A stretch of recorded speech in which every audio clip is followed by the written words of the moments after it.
I grew up to believe in the principles of abstinence before marriage and fidelity within marriage. And there was an experience, or actually a talk, that I heard at a summer camp I went to when I was in middle school, which really helped me to understand that for myself. And the talk was about a diamond ring. And it was basically an analogy. So each person has a diamond ring, and eventually when you get married, this is the diamond ring that you're going to give to your spouse, whoever that may be. The thing is, when you become involved romantically with other people, then it's kind of like you're scuffing your ring. You're getting little dirt on it and giving it little scratches and stuff, you know? And so later when you give that ring to your spouse, it's not going to look as nice. And if you go so far as to have premarital sex with somebody that isn't your wife, then it's like exchanging your diamond ring for a glass one. And so that's why it's important to refrain from being involved in other romantic relationships besides one with your wife. And the reason that for all this, you might ask, why does being in a relationship with somebody else, why does that scratch your diamond ring? Why does having premarital sex cause you to have a glass ring instead of a diamond ring? And it's because we are more than just physical beings, we're also spiritual beings. And I believe that, each person has a spirit, and that you're only meant to be in a romantic relationship with one other person. Because when you are married and when you do have sexual relations, it's the union of two different people. It's two different people coming together as one. And it's not just your physical bodies, but your spiritual bodies as well, coming together as one. And so if you're doing that with somebody besides your wife, then, after you get out of that relationship, it's kind of like you're breaking apart. And that's not something that's easy. It's like you're tearing your soul apart. And it's going to leave a scar on your soul, an imprint. And especially if you do go so far as to have premarital sex, it's like a part of that person that you had sex with is left on your soul, and a part of your soul is left with them. And so when you do end up in that final conjugal relationship, your soul isn't pure anymore.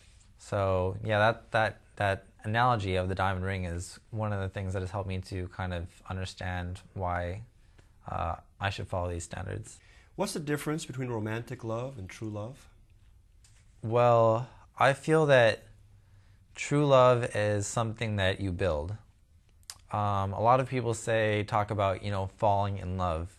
But I feel like that's what romantic love is. It's something that you fall in, but that you can also fall out of because you haven't really invested anything into it, True love isn't something that you just kind of like, you're walking along and all of a sudden you're like, oh, there's true love. That's not... Anything that's worth having is something that you have to work to build. And so, romantic love is nice because it's that initial feeling of, puppy love kind of thing. And maybe it'll help you to get to that level of true love. But that's not really what real love is. And I think a lot of people don't realize that, which is why, they see somebody and all of a sudden they're excited and they think they're in love. But then something happens and all of a sudden they're in love with somebody else. That's not true love. True love is something that you build and that is constant and that keeps growing. Okay, and what does it require? It requires work. It's not something that, like I said, it's not something that just comes about easily. If you're building a skyscraper, you want to build it on like a good solid foundation. So that's kind of like what you're doing with true love, is you're building a good solid foundation for your relationship. And the way you do that is by working with your your spouse to kind of support each other.